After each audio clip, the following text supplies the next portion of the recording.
Bismillahirrahmanirrahim. Alhamdulillah wassalatu wassalam ala sayyidina Rasulillah wa ala alihi wa sahbihi wa mawalah. Asyhadu an la ilaha illallah wahdahu la syarika lah wa asyhadu anna Muhammadan abduhu wa rasuluh la nabiyya ba'dah. Allahumma salli ala sayyidina Muhammad wa azwajihi wa dhurriyyatihi ومن صار على نهجه ومن جاهد في سبيله إلى يوم القيامة.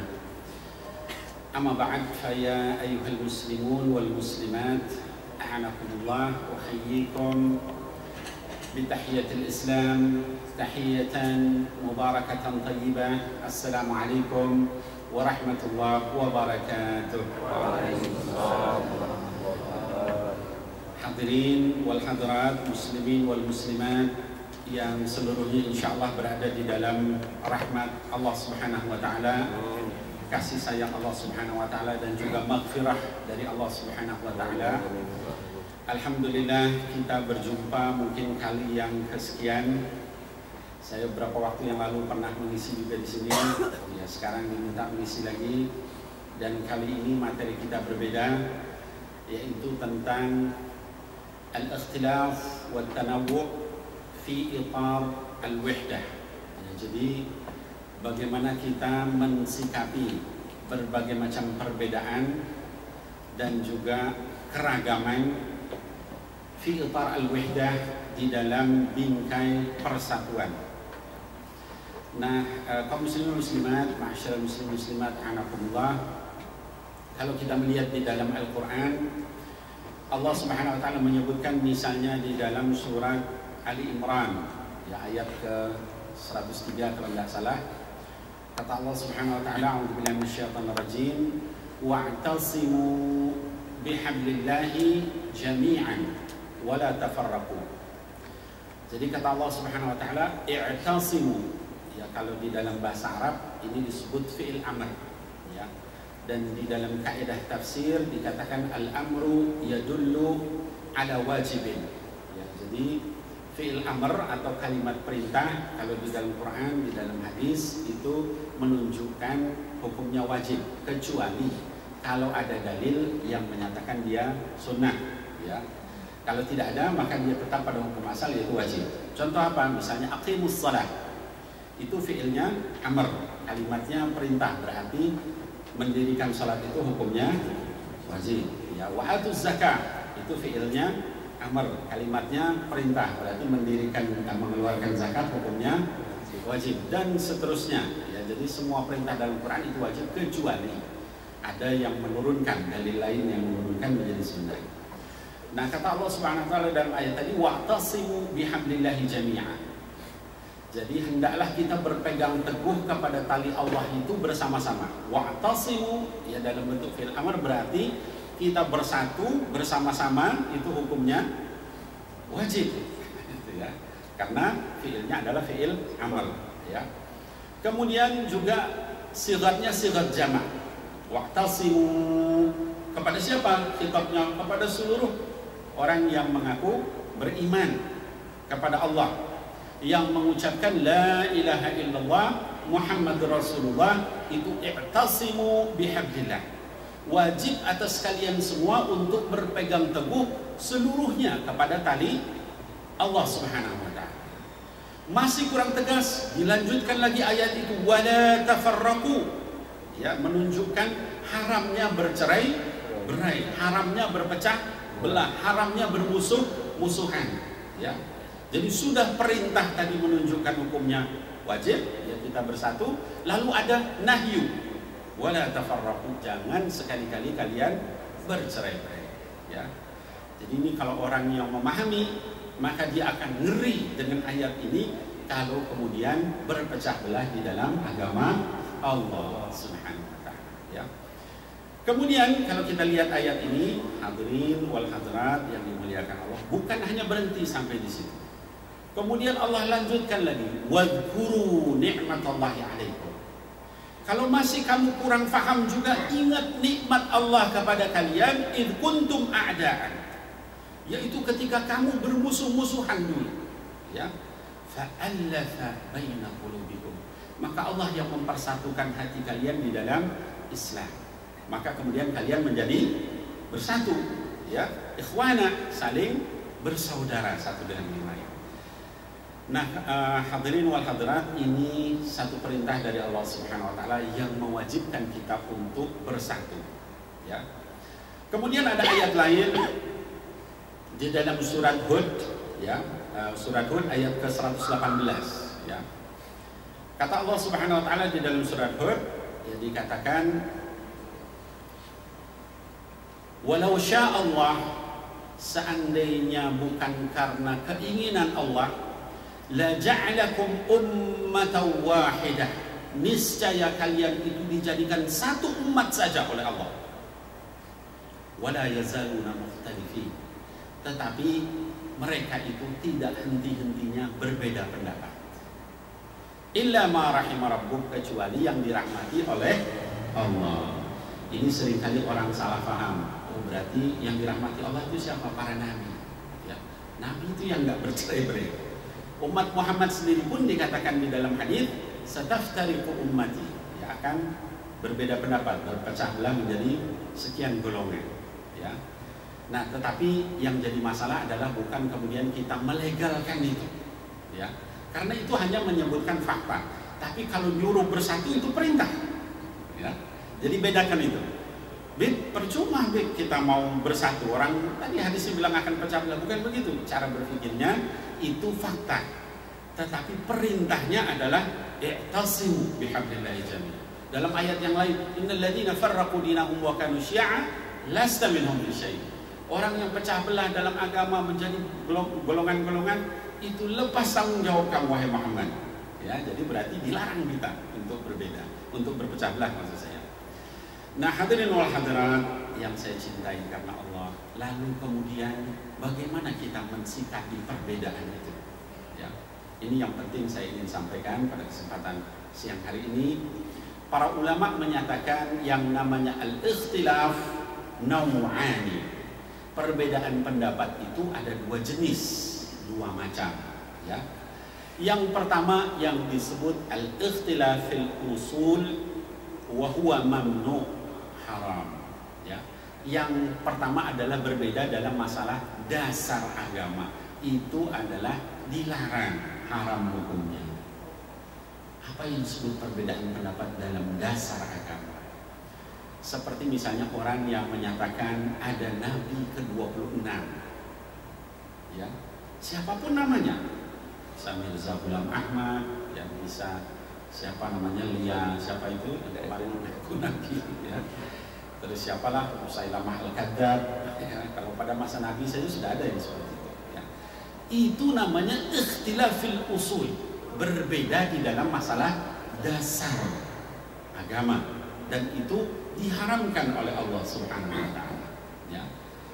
Nah, kemudian apalagi yang berbeda di dalam ini Bapak Ibu sekalian, ya, kelompok yang tadi saya sebut yang menyatakan ada Nabi ke-26, itu saya dulu pernah mengikuti, ya, kajiannya, ingin tahu aja, ya.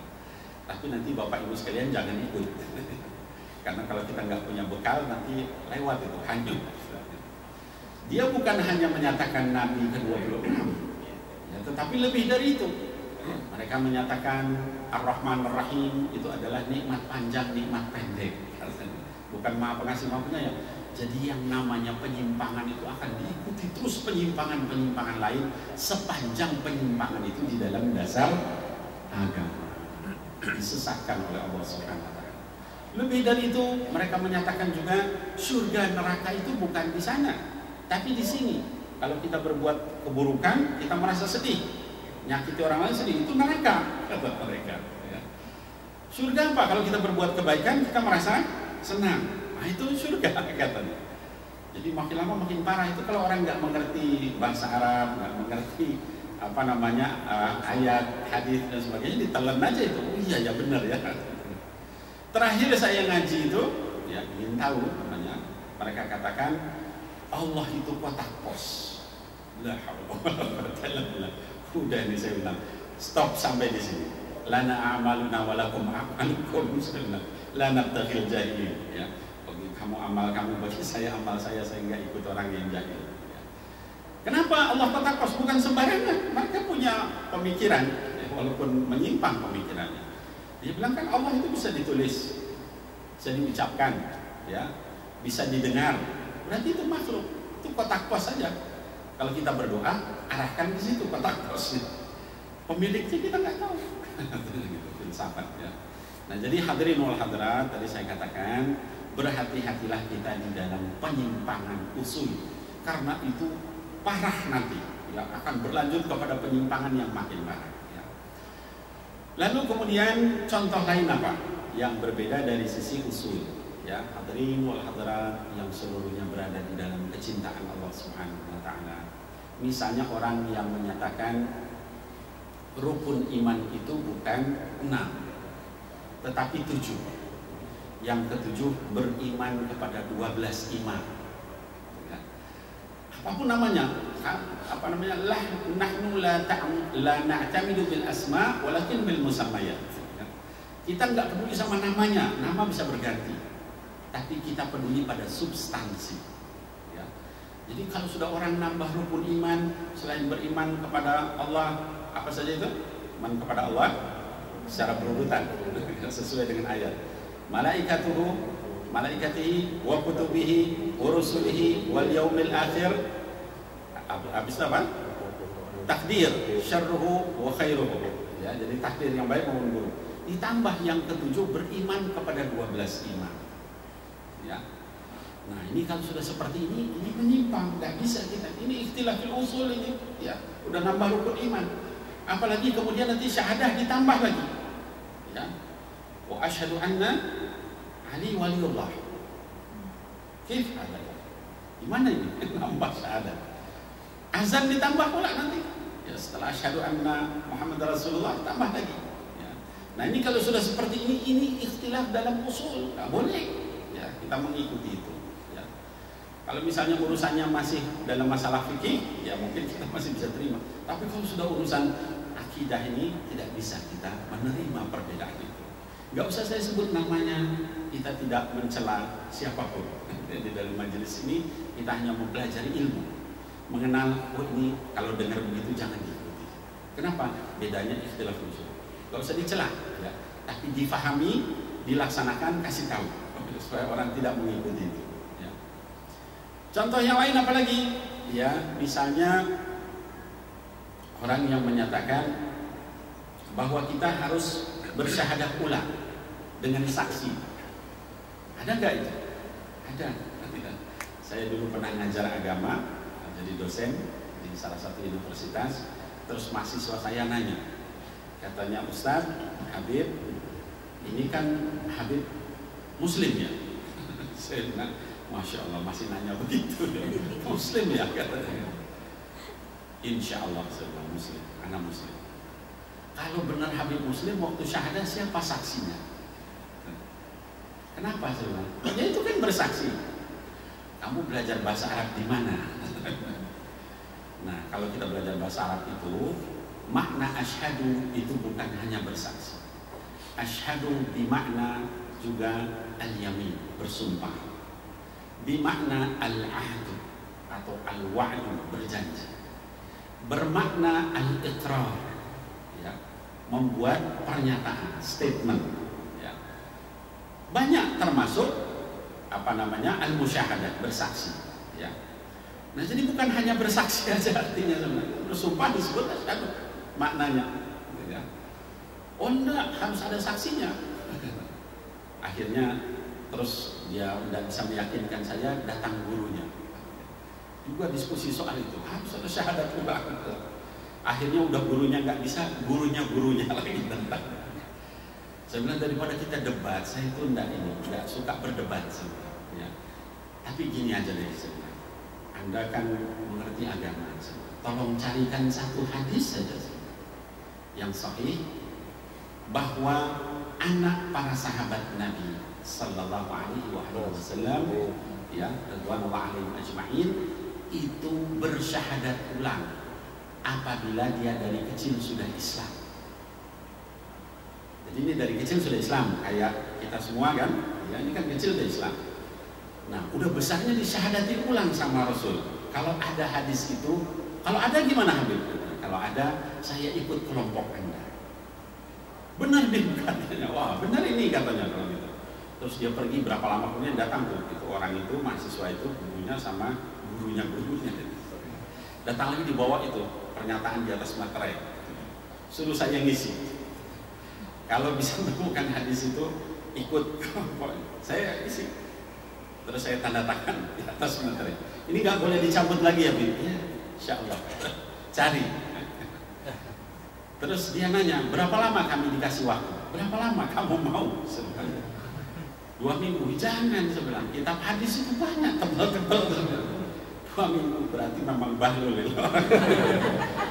Dari awal udah ketahuan bahlulnya. Berapa lama? Ya sudah, saya kasih waktu 2 bulan deh. Syukur kalau bisa buka semua itu 2 bulan. 3 bulan nggak ada orang itu. 4 bulan sampai saya lupa. Itu saya ngajar seperti biasa. Entah mungkin bulan ke-7 apa ke-8 gitu. Datang lagi orang itu. Habib masih ingat kami? Oh iya, saya bilang ya waktu itu. Mana ketemu hadisnya? Saya udah siap tanda tangan nih di atas segel. Nggak ada Habib. Udah Habib ikut aja sama kelompok kami, nanti kami promosikan jadi bupati. Saya belajar Islam, mengajar Islam bukan mau jadi bupati, bukan mau jadi gubernur, bukan mau jadi presiden, tapi ngajar lillahi ta'ala. Akhirnya kemudian terus mereka ini, saya bilang terakhir, ittaqullah, takutlah kamu sama Allah. Kamu sudah menyesatkan banyak orang dengan kira-kira itu tadi dari. Akhirnya dia pergi, terus kampus itu jadi bersih dari kelompok itu. Ya, alhamdulillah, ya kakek gurunya aja udah nggak bisa meyakinkan. Nah jadi hadirin wal hadirat, kita Islam itu tidak perlu saksi. Kalau sudah dari sejak kecil kita adalah Muslim. Kenapa demikian? Kullu mauludin yuladu alal fitrah. Setiap yang lahir itu lahir di dalam fitrah, yaitu al-Islam. Fa'abawahu, maka orang tuanya lah, kedua orang tuanya, ayyuhawwidanihi, yang menjadikan dia Yahudi, au yunassiranihi, atau menjadikan dia Nasrani, au yumajjisanihi, atau menjadikan dia Majusi. Apa disebut itu? Au yusallimanihi, menjadikan dia Islam. Ada nggak? Nggak ada hadis. Artinya kullu mauludin yuladu 'alal fitrah bimakna al-Islam. Islam udah lahir itu udah Islam, nggak perlu diislamin lagi. Ya. Orang tuanya jadi, nah kalau misalnya dia setelah lahir itu dia sempat masuk ke dalam agama lain, kan? Ya, sampai bisa, nah maka itu baru dikembalikan kepada Islam, baru ada saksi, gitu ya, syahadah, gitu ya. Kalau tidak begitu tidak perlu. Nah maka jangan sembarangan, kayak benar tapi nggak benar. Ada lagi, ini kali ini teman saya, sama-sama dosen, tapi bukan dosen agama, dosen matematika kalau nggak salah. Jadi dia itu menganggap kita itu kafir sebelum berbaiat kepada imamnya.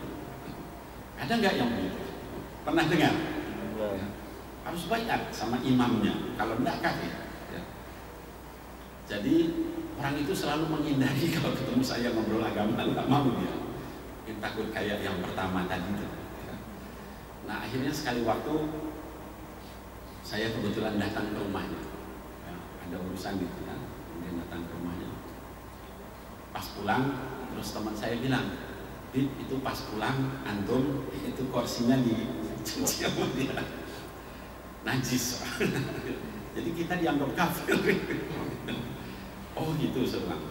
Sekitar sejam kemudian, pas setengah jam saya balik lagi, saya duduk di kursi yang lain. Terus saya pergi lagi, datang lagi, saya duduk. Biar capek loh. Enak aja gue dibilang kafir. Nah jadi hadirin wal hadirat, hati-hati terhadap hal seperti ini. Tadi dikatakan kita itu la ilaha illallah dalam muslim, kecuali dalam masalah usul. Nah yang udah begini-begini, ini perbedaan dari usul. Ini diharamkan Allah Subhanahu wa ta'ala.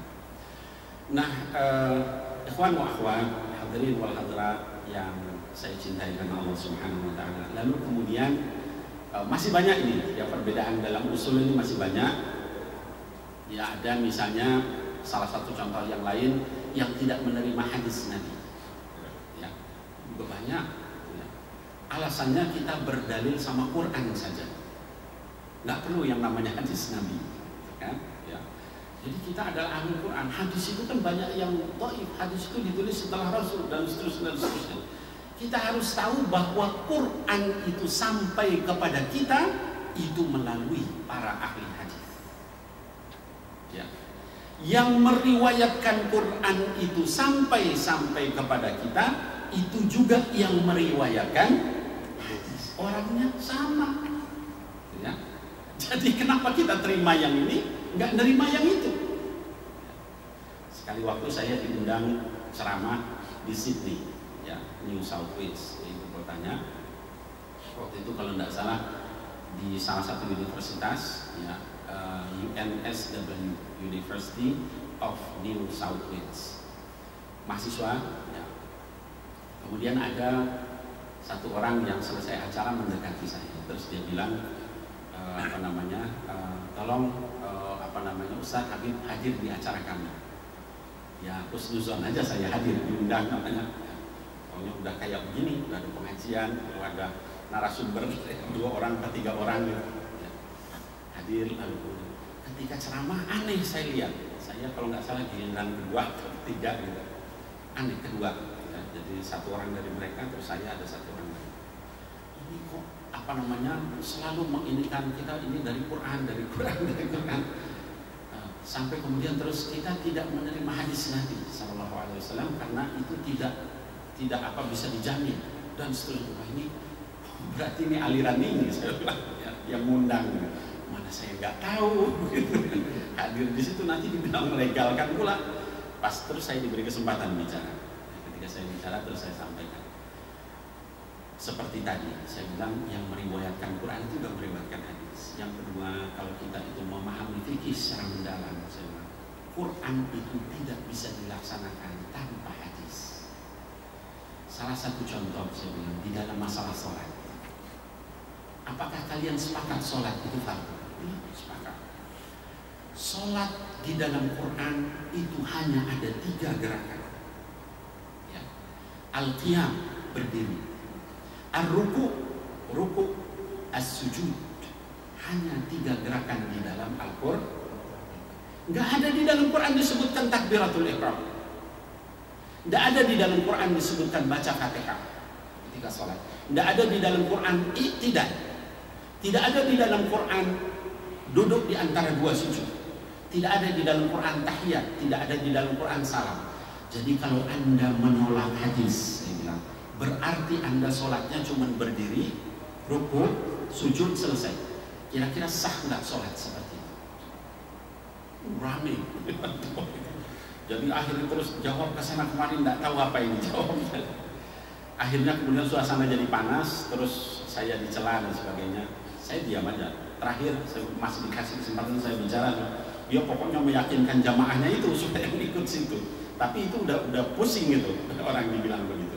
Saya bilang itu baru Quran, baru sholat, belum puasa, belum zakat, belum haji. Gimana itu kalau pakai Quran saja? Haula wala quwwata illa billah. Inilah bahayanya kalau tidak berilmu sebenarnya. Nah kemudian terakhir saya dikasih kesempatan, tapi cuma 2 menit sebelum selesai. Ya, baik, sebelum 2 menit ya, nggak fair sebenarnya. Banyak yang harus saya jelaskan. Tapi saya bilang begini, dalam 2 menit ini saya cuma berpesan 1 hal terakhir pada kalian semua. Mulai sekarang, nanti kalau kalian makan ikan, saya bilang, itu sembelih dulu ikan itu. Karena ikan itu bangkai.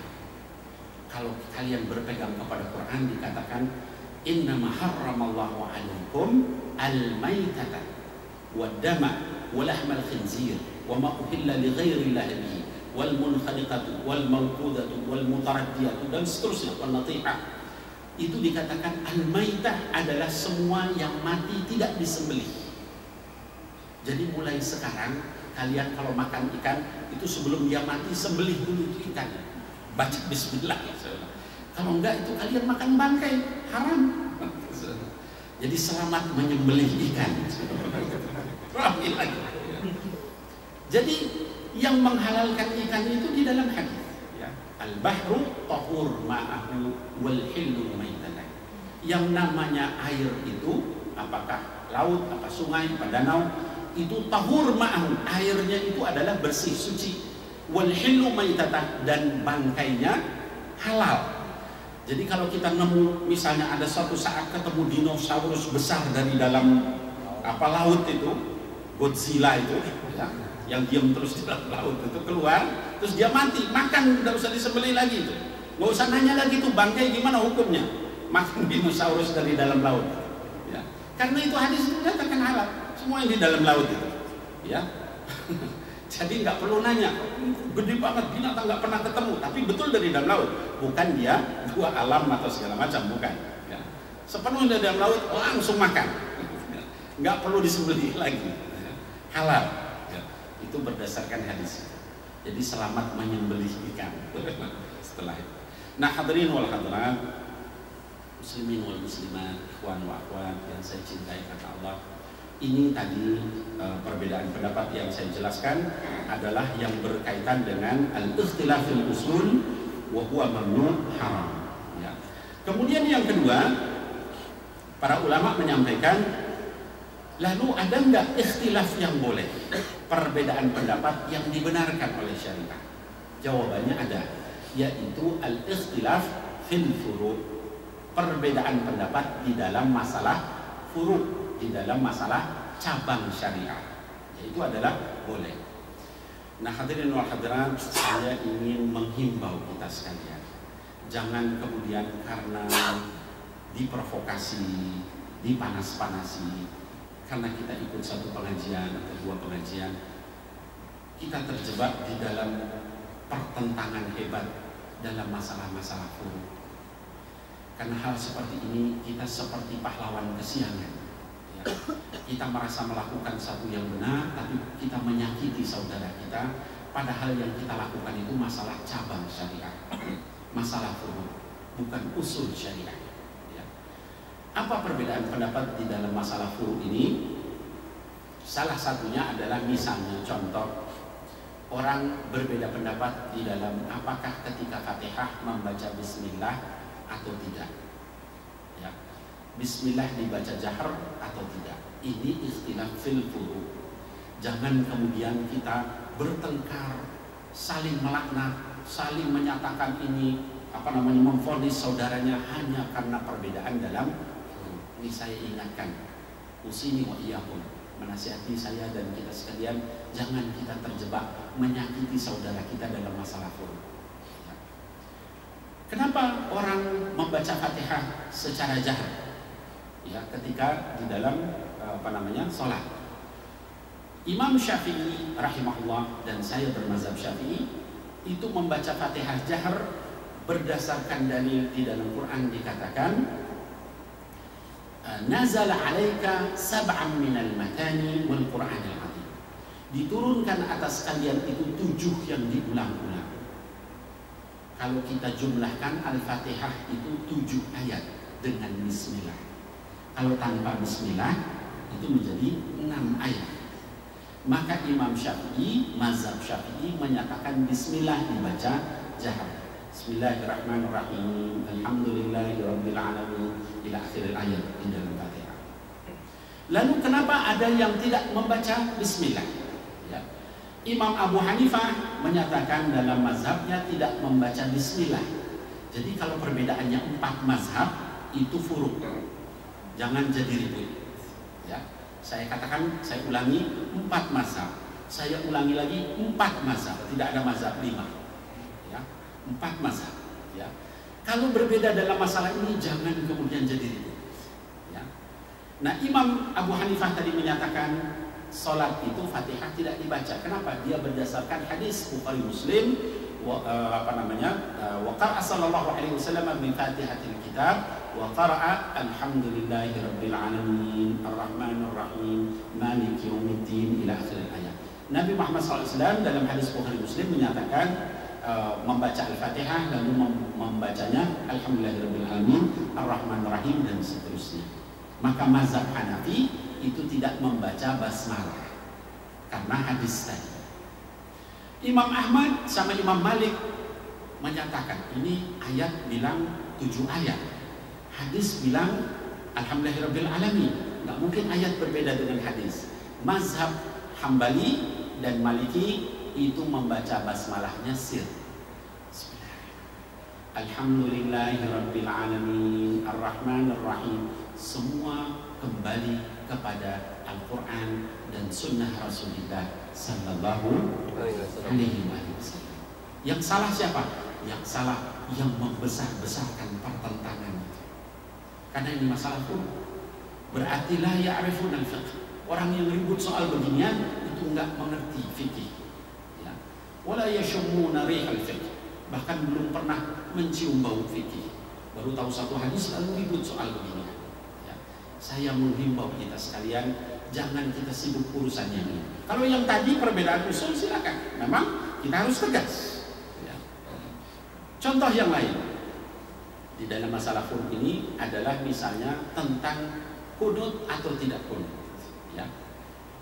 Bahwa soal mensahihkan hadis di situ terjadi ikhtilaf, perbedaan pendapat. Saya bermazhab Syafi'i dan saya qunut subuh. Ya. Mungkin ada yang bermazhab Hambali lalu dia tidak qunut subuh. Dan jangan diributkan soal itu. Ya, kita berpegang kepada apa yang sampai pada kita, tapi jangan menyakiti orang lain dalam masalah itu. Ya. Saya berikan contoh bagaimana para ulama itu di dalam mensikapi masalah itu. Suatu ketika Imam Syafi'i dengan murid-muridnya datang berkunjung ke daerahnya Abu Hanifah di Irak. Ya. Sampai ke sana. Kemudian pas waktu subuh Imam Syafi'i diminta jadi imam. Imam Hanafinya udah meninggal, ya. Imam Abu Hanifahnya sudah meninggal. Imam Syafi'i diminta jadi imam subuh. Ketika waktu subuh beliau tidak qunut subuh. Ketika selesai dan tidak sujud sahwi. Padahal dalam mazhab Syafi'i kalau tidak qunut subuh sujud sahwi. Lalu kemudian setelah salam diprotes sama murid-muridnya yang ikut. Ya imam, kenapa seperti ini? Tadi lupa qunut subuh, kok enggak sujud sahwi? Jawaban Imam Syafi'i itu ditulis dan diabadikan di dalam manaqib beliau. Kata beliau, ana ahtarimu li sahibi hadzal qabr. Saya menghormati, ihtiram, memuliakan penghuni kubur itu, yaitu Imam Abu Hanifah yang mazhabnya tidak qunut subuh. Saya datang ke tempat beliau, saya datang ke daerah beliau. Daerah beliau ini orang tidak qunut subuh. Saya menghormati beliau. Orangnya sudah meninggal saja, Imam Syafi'i menghormati beliau, apalagi masih ada. Coba bandingkan dengan orang sekarang. Orangnya masih ada pun dicaci maki hanya masalah furuh. Kebalikannya, Imam Ahmad Ibn Hanbal. Kita tahu Imam Ahmad adalah muridnya Imam Syafi'i. Satu ketika dia datang ke daerahnya Imam Syafi'i sudah tidak ada. Sama seperti tadi dia diminta memimpin sholat subuh jamaah di masjid, lalu kemudian dia subuh, dia membaca qunut. Padahal mazhab Hambali tidak qunut subuh. Selesai sholat, seperti tadi murid-muridnya protes, kenapa ini kok qunut subuh? Wahai imam, ya, kata Imam Ahmad, ana ahtarimu li sahibi hadzal qabr. Saya menghormati penghuni kubur yang ditempati di daerah ini, yaitu Imam Syafi'i yang mazhabnya di sini qunut subuh. Saya datang ke tempat beliau untuk saya qunut subuh. Nah hadirin wal hadirat, seandainya dalam masalah furu' itu seperti ini kita melakukan, maka niscaya adem yang namanya Islam itu. Kita tahu mana prioritas dan mana bukan prioritas. Prioritas adalah kita menertibkan yang berbeda dalam sisi akidah tadi, sisi usul tadi, karena itu sudah di mana-mana. Capek waktu kita kalau kita kemudian malah ikut meributkan masalah-masalah furu' tadi. Ya. Nanti juga terus masalah antara menggunakan hisab dengan ru'yah dalam Ramadan, itu diributkan juga. Masalah tarawih 23 dengan 11. Hadirin wal hadirat, saya ini diundang ceramah keliling dunia, bukan hanya di Indonesia. Ya. Kalau saya pernah satu ketika diundang ceramah di Amerika. Ya. saya keliling di 13 negara bagian di Amerika. Salah satunya di St. Louis, daerah kecil di Missouri, negara bagian Missouri. Saya sampai di satu masjid, Islamic Center, di sana bukan masjid, ya, karena di sana dilarang. Masjid itu tidak boleh. Jadi hanya boleh Islamic Center, tidak boleh ada kubah itu di atas, tidak boleh ada suara speaker keluar, tidak boleh. Ya, jadi hanya boleh kalau misalnya ngomong kayak gini di dalam sini aja. Ya. Nah, kemudian saya sholat subuh. Saya mau nanya, kalau di sini sholat subuh jam berapa ya? Biasa jam berapa? Masyarakat saya 441 Pak. Ya? 441. Iya, sekitar jam 4 lewat ya. Antara jam 4 lewat, kadang nanti terus bergeser sampai jam 5 kurang kan gitu ya. Antara itu kan pergeserannya. Masih gelap apa udah terang? Gelap. Masih gelap kan. Nah, saya sholat di situ, hadir sholat subuh. Ini udah waktunya subuh, nggak ada orang Islamic Center ya. Terus begitu, wah ini saya bilang kayaknya ini orang Amerika daerah sini ini nggak subuhan di masjid ini kelihatan. Kemudian saya azan sendiri, qomat sendiri, sholat sendiri. Selesai itu terus saya baca zikir dan sebagainya, terus baca Quran. Terus mulai berdatangan orang satu, makin lama makin banyak, sampai kira-kira udah mulai agak terang. Kalau di kita mungkin 5:30 gitu. Matahari belum terbit. Terus azan mereka, terus qomat, terus sholat subuh. Ini aliran apa lagi? Selesai sholat, imamnya orang Lebanon, bisa bahasa Arab, tapi warga negara Amerika. Saya bilang, ya Syekh, pakai bahasa Arab supaya kedengeran sama makmumnya, sama orang-orang. Ya. Dimana tuh sholat subuh fi hadal waqt? Kok kenapa kamu sholat subuhnya jam segini? Terus dia bilang, ya Habib, ya Ustaz, katanya, nahnu nusallihuna, kita sholat di sini menggunakan mazhab Abu Hanifah. Kita tahu bahwa mazhab Abu Hanifah itu sholat subuhnya sebelum matahari terbit. Terus saya tanya lagi, kenapa menggunakan mazhab yang marju? Kalau di dalam fikih itu ada rojih, ada marju. Kalau dalam 4 mazhab itu 3 pendapat bersatu, satu berbeda, ini disebut rojih. Yang 3 mayoritas, jumhur, ya.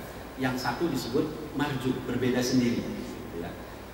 Nah, di dalam fikih itu kalau seperti ini kita harus ngambil yang rojih, ya. Nah, kemudian saya tanya, kenapa ngambil yang marju? 1 itu. Jawaban dia membuat saya berlinangan air mata. Inilah rahmatnya ilmu. Ya. Kata dia, ya Syekh, katanya Ustaz Habib, kami memilih mazhab ini supaya orang-orang Amerika ini mau sholat subuh berjamaah di masjid. Ketika kami gunakan mazhab yang jumhur, yaitu pada saat gelap orang pada tidak mau ke masjid karena malam-malam dibangunkan. Tapi ketika saya lakukan ambil pendapat yang marjuh ini, yaitu Abu Hanifah yang menyatakan salat subuhnya jam seperti itu, maka orang-orang bahkan banyak yang convert ke dalam Islam karena menganggap setelah masuk Islam mereka rajin jogging, dibangunkan oleh Islam. Ya namanya juga orang Amerika, apa-apa dihitung sama duit. Jadi dihitung sama manfaat fisik. Jadi kata beliau itu, saya ambil yang ini dulu, minimal mereka sholat dulu di masjid, minimal mereka tertarik dulu sama Islam, minimal mereka dengar dulu dakwah ayat dan hadis Nabi itu disampaikan, masuk dalam telinga mereka sebelum mereka melakukan aktivitas. Saya berharap kelemahan saya ini nanti berakibat makin banyak orang masuk Islam, makin kuat, baru saya nanti ajarkan mereka bahwa yang benar adalah yang lebih malam melakukan sholat. Subhanallah, barakallahu fiik. Saya belajar sama antum tentang bagaimana kita berdakwah, ngajak orang kepada Islam dengan cara yang allati hiya ahsan, dengan cara yang paling baik. Nah, hadirin hadirat, ini perbedaan dalam masalah furu', jangan kita ributkan. Ya. Dalam kesempatan yang lain, saya diundang ke Turki. Ya, saya sholat di masjid di Istanbul, ya, di sana. Ya. Kalau orang Amerika nyebutnya Istanbul, orang Barat. Sebenarnya Islambuli. Bahasa Turki Islambuli itu artinya pusat Islam. Orang Barat nggak bisa bilang Islambuli, jadi Istanbul. Nah, jadi saya ke Islambuli. Ya. Nanti kapan-kapan kalau yang berangkat ke sana. Amin. Amin. Silahkan berkunjung, ada satu masjid namanya Masjid Sultan Muhammad Al-Fatih ya, di Islam Buli.